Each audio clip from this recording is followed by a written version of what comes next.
नमस्कार, मैं वरुण कुमार। आप देख रहे हैं अमर उजाला। आज खबर उत्तर प्रदेश से है, उत्तर प्रदेश के मैनपुरी से है। और खबर यह है कि एक शख्स की शादी हुई। शादी की पहली रात जब वो दुल्हन के साथ कमरे में था, तब उसे पता चला कि उसके साथ धोखा हुआ है।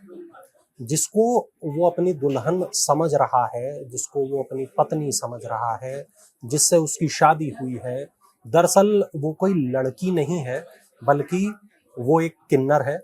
और इसके बाद उस युवक ने अपने परिवार को ये पूरी जानकारी दी, मामला पुलिस तक पहुंचा, बवाल हुआ। ये पूरा मामला आखिर है क्या, मैं अब आपको इसको विस्तार से बताऊंगा। खबर यह है कि मैनपुरी में एक जगह है किशनी, किशनी थाना क्षेत्र का ये मामला है। और उसको पता चला कि जिससे उसकी शादी हुई है, युवक को जब ये पता चला कि वो किन्नर है, तो जो घर की खुशियां हैं वो अचानक रफू चक्कर हो गई, गायब हो गई। युवक ने थाने में तहरीर तक दे दी। एक गांव है किशनी थाना क्षेत्र में, पहचान छुपाने के लिए हम गांव का नाम नहीं बता रहे। वहां पर रहने वाला एक युवक, उसकी 25 मार्च को शादी हुई बिछवा क्षेत्र के, थाना बिछवा एक इलाका है, वहां के एक गांव की युवती के साथ बहुत धूमधाम से शादी हुई। सैकड़ों लोग शरीक हुए, बड़ी दावत हुई, तमाम लोगों ने खाना खाया, बारात विदा हुई और जो दूल्हा है वो दुल्हन को लेकर अपने घर पहुंच गया। घर में मंगल गीत गाए जा रहे थे, खुशियां छाई हुई थी। परिवार के जो सदस्य थे वो नव विवाहिता का स्वागत कर रहे थे, उसका सत्कार कर रहे थे।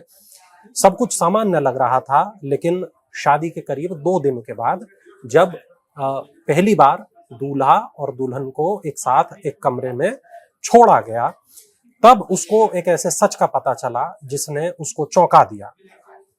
उसे पता चला कि जिसको वो अपनी पत्नी बनाकर घर लेकर आया है, जिससे उसकी शादी हुई है, वो वास्तव में एक मंगलामुखी है।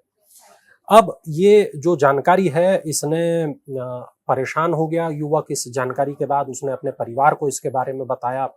परिवार के तमाम लोग बैठे, इस मामले पर विचार किया। युवक के साथ तमाम लोग थाने पहुंचे, अपनी आपबीती बताई। तहरीर जो थाने में दी गई है, उसमें यह आरोप लगाया गया है कि ससुराल वालों ने ये महत्वपूर्ण बात उससे छुपाई, उसको गुमराह किया, उसे धोखे में रखा और ये तमाम बातें छुपाते हुए शादी कराई। युवक का कहना है कि शादी के समय या उससे पहले उसको इसके बारे में कहीं कोई जानकारी नहीं थी, किसी प्रकार की जानकारी नहीं थी, तो मामला धोखाधड़ी का है।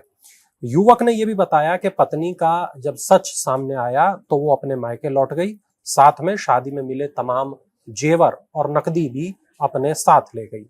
पुलिस से इस तहरीर में तत्काल कार्रवाई की मांग की गई है।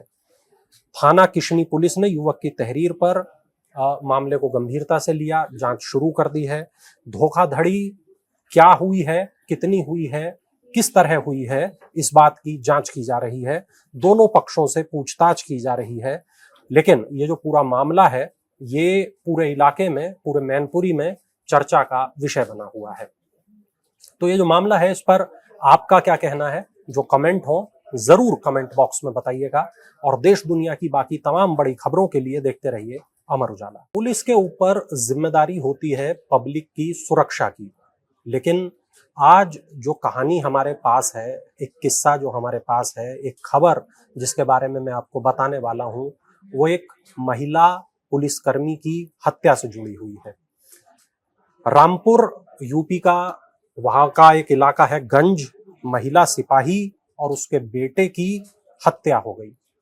अब इस हत्या का जब खुलासा हुआ है तो हर कोई चौंक गया। पुलिस ने मामले में महिला सिपाही के पति दान सिंह समेत 3 लोगों को गिरफ्तार किया है और ये खुलासा किया है कि ये जो हत्या है 2 लोगों की, महिला सिपाही और उसके बेटे की जो हत्या है, वो बीमा का पैसा हड़पने के लिए की गई थी।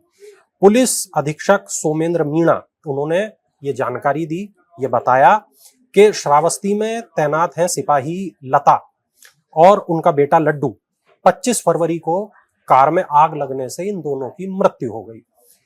अब ये पता चलता है कि ये जो पति है वो घायल हो गया। पति घायल, पत्नी और बेटे की मौत, कार में लगी आग। शुरुआत में देखने से लगता है कि वाकई कोई हादसा हुआ है, लेकिन पुलिस ने जब इसकी जांच शुरू की तो ये चौंकाने वाला जो सच है वो सामने किस तरह आया, आगे मैं आपको ये भी बताता हूं। बाद में शुरू में पता चला कि ये एक हादसा है, लेकिन बाद में पता चला ये एक साजिश है। जांच में सामने आया कि दान सिंह ने अपनी पत्नी लता को जान से मार दिया। हत्या से पहले उसने पत्नी को नशीली दवाई खिलाई, बेहोश कर दिया। बेहोशी की हालत में उस पर हथौड़े से वार किया। कार को आग लगा दी गई, जिससे मां और बेटे की मौके पर मौत हो गई। दान सिंह ने अपने साथियों के साथ मिलकर इस वारदात को अंजाम दिया। पुलिस ने यह भी बताया कि दान सिंह का जो मुख्य मकसद था वो पत्नी की मौत के बाद जो बीमा का पैसा मिलने वाला था वही उसका मुख्य मकसद था, ताकि पत्नी मर जाए, बेटा मर जाए, वो आजाद हो जाए और उसके हाथ में लग जाए वो पैसा जो बीमा के लिए रखा हुआ है, बीमा का वो पैसा जो उसे उसे हड़पना था। इस जघन्य अपराध को अंजाम देने के लिए उसने बहुत पहले से प्लान किया। देखिए, दरअसल जो कत्ल होते हैं वो दो तरीके के होते हैं। एक होता है आवेश में किया गया कत्ल और एक होता है सोच समझ कर किया गया कत्ल। ये जो मामला है ये सोच समझ कर किए गए कत्ल का मामला है। कोल्ड ब्लडेड मर्डर इसी को कहा जाता है। साजिश इसमें रची गई, अपने साथ लोगों को शामिल किया गया। लता को नशीली गोली दी गई ताकि वो विरोध ना कर पाए। हथौड़े से हमला किया गया, उसे जान से मार दिया गया। साक्ष्य मिटाने के लिए लाश को कार में रखा गया और आग लगा दी गई ताकि एक दुर्घटना लगे। साथ में लड्डू जो उनका बेटा था उसको भी कार ही में छोड़ दिया गया। पुलिस ने मामले की जांच के बाद दान सिंह और उसके दो साथियों को गिरफ्तार किया। दो अन्य आरोपी अभी भी फरार हैं, तलाश उनकी जारी है। पुलिस अधीक्षक ने यह भी बताया कि सभी पहलुओं पर जांच की जा रही है और जो फरार अपराधी हैं उनको भी बहुत जल्द पकड़ लिया जाएगा और उनके खिलाफ भी कड़ी कार्रवाई की जाएगी। अपराध की ये एक ऐसी कहानी जिसने पति पत्नी के रिश्ते को मैं कहूं कि बहुत ज्यादा उसके ऊपर ये बताया कि किस तरीके से रिश्तों में दरार पड़ती हुई दिखाई दे रही है। इस तरीके की अमूमन अक्सर खबरें सामने आती हैं और ये उन्हीं खबरों की जो लिस्ट है, फहरिस्त है, उसमें एक ताजा मामला है। तो ये खबर आपको कैसी लगी आप कमेंट सेक्शन में हमें जरूर बताएं और देश दुनिया की बाकी तमाम बड़ी खबरों के लिए देखते रहें अमर उजाला। उत्तर प्रदेश का मेरठ पश्चिमी यूपी का कहें कि सेंटर माना जाता है, लेकिन मेरठ से आज एक जो खबर आई है वो बहुत ही ज्यादा चौंकाने वाली खबर है। मेरठ से एक साजिश का पता चला है और ये साजिश है पाकिस्तान की। पाकिस्तान की ये जो साजिश है इसका पर्दाफाश हो गया। यूपी की एटीएस यानी एंटी टेररिज्म सेल ने, एंटी टेररिज्म स्क्वाड ने इस जो साजिश है उसका पर्दाफाश किया है। मेरठ के अरबाब का पासपोर्ट निरस्त कर दिया गया है। आईएसआई से जुड़े पाकिस्तानी हैंडलर अबू बकर को, बिजनौर पुलिस को अबू बकर की तलाश है। लखनऊ से एक संदिग्ध गिरफ्तार किया गया। आतंकी जो गिरफ्तार हुए उनके मोबाइल फोन से कई महत्वपूर्ण ऑडियो क्लिप बरामद हुई। इन क्लिप्स में पाकिस्तानी हैंडलर्स के द्वारा साकिब को भेजे गए निर्देश दर्ज हैं। विस्फोट से पहले की गतिविधियां, नरसंहार के वीडियो बनाने के निर्देश इन ऑडियो क्लिप्स में साफ साफ बताए गए हैं, दिए गए हैं। एटीएस ये जो फोन है इनकी गहनता से जांच कर रही है। पाकिस्तानी हैंडलर सोशल मीडिया के माध्यम से आतंकवादियों के संपर्क में थे। कॉल पर बात करने के साथ साथ ऑडियो रिकॉर्डिंग भी पाकिस्तानी हैंडलर्स की तरफ से भेजी जा रही थी। इन रिकॉर्डिंग में रेकी करने की जगह, रेकी करने का तरीका, निशाना, घटना को अंजाम देने का तरीका, ये तमाम बातें बताई जा रही थी। एटीएस को ऐसी तमाम क्लिप मिली हैं जिनको पुख्ता सबूत के रूप में देखा जा रहा है। सूत्र जो बताते हैं, जो खबर अमर उजाला के पास है वो ये कि हैंडलर्स ने पहली बड़ी वारदात लखनऊ में करने का प्लान बनाया था। इसके बाद अलीगढ़, गाजियाबाद और यूपी के कुछ धार्मिक शहर इनके निशाने पर थे। साकिब ने एक बड़ी रकम अपने खातों में ली थी। उसने ये रकम अपने करीबियों और गिरोह के अन्य सदस्यों के खातों में ट्रांसफर करा दी थी। जांच एजेंसी से सभी संबंधित बैंकों का ब्यौरा मांगा गया है। और इससे ये पता चलेगा कि पाकिस्तानी हैंडलर्स ने मॉड्यूल को कितनी रकम भेजी। जिन जिन खातों में रकम आई होगी उन सभी पर कार्रवाई की जाएगी। ये जांच आतंकी फंडिंग के जो नेटवर्क है उसको उजागर करने के लिए, उसका खुलासा करने के लिए बहुत महत्वपूर्ण है। जांच में यह भी सामने आया है कि साकिब और उसके साथी कई बार लखनऊ आए। उन्होंने लखनऊ रेलवे स्टेशन को अपनी पहली बड़ी वारदात के लिए चुना। लखनऊ रेलवे स्टेशन यानी चारबाग रेलवे स्टेशन, बहुत चहल पहल वहां पर रहती है, बहुत लोग वहां आते जाते हैं। उन्हें पता था शाम के वक्त रेलवे स्टेशन पर काफी भीड़ होती है। इस दौरान ब्लास्ट करने की साजिश चारबाग रेलवे स्टेशन पर यह रची गई। साकिब हर गतिविधि की जानकारी दुबई में बैठे अपने एक जो उनका हैंडलर था आकिब, उनको दे रहा था और आकिब बाकी पाकिस्तानी हैंडलर्स के साथ संपर्क में था। और ये दिखाता है कि ये जो साजिश है जिसका पर्दाफाश उत्तर प्रदेश की एटीएस ने किया, ये कितनी बड़ी साजिश थी।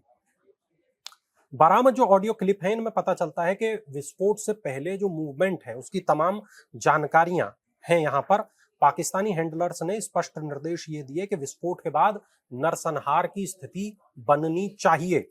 इस नरसंहार के वीडियो बनाकर पाकिस्तान में भेजे जाएं, ये काम करने को कहा गया।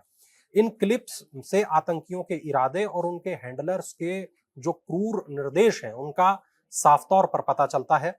एटीएस इन क्लिप्स की लैब में जांच करा रहा है ताकि इनकी सत्यता का पता भी चल पाए और डिजिटल साक्ष्य जो है वो मजबूत हो पाए। इससे आतंकी नेटवर्क की कार्यप्रणाली के बारे में ज्यादा पता चल पाएगा। साकिब ने पाकिस्तानी हैंडलर से जो रकम मिली उसको कई खातों में लिया और अब एटीएस ये जो पूरा वित्तीय लेन देन है, कहां से कितना पैसा आ रहा था, किसको कितना पैसा जा रहा था, इस बात की गहराई से जांच कर रही है। जांच एजेंसी ने संबंधित बैंकों से सभी खातों का विस्तृत ब्यौरा मांगा है और इसका उद्देश्य ये पता लगाना है कि मॉड्यूल को कुल कितनी रकम मिली और इसको कहां कहां खर्च किया गया, किन किन लोगों के खातों में ये पैसा गया। उन सभी के खिलाफ कार्रवाई सुनिश्चित की जाएगी। और ये ऐसा इसलिए कि ये जो पूरा का पूरा मॉड्यूल है, ये जो आतंकी फंडिंग है, इसके नेटवर्क को अच्छे से ठीक से ध्वस्त किया जा सके। तो ये जो आतंकी नेटवर्क की जो पूरी खबर है, ये कई मैं कहूं इसके कई वीडियो अमर उजाला उत्तर प्रदेश, अमर उजाला नेशनल के जो चैनल हैं उन पर मौजूद है। तो इससे जुड़ी जो अन्य खबरें हैं वो आप अमर उजाला उत्तर प्रदेश और अमर उजाला के मुख्य यूट्यूब चैनल पर आप देख सकते हैं। और ये खबर आपको कैसी लगी, ये वीडियो आपको कैसा लगा, कमेंट सेक्शन में हमें जरूर बताइएगा। देश दुनिया की बाकी तमाम बड़ी खबरों के लिए देखते रहिए अमर उजाला। आपके राज्य की खबरें, आपके शहर की खबरें सबसे पहले जानने के लिए देखते रहें अमर उजाला। चैनल को सब्सक्राइब जरूर कर लें और पाएं हर अपडेट।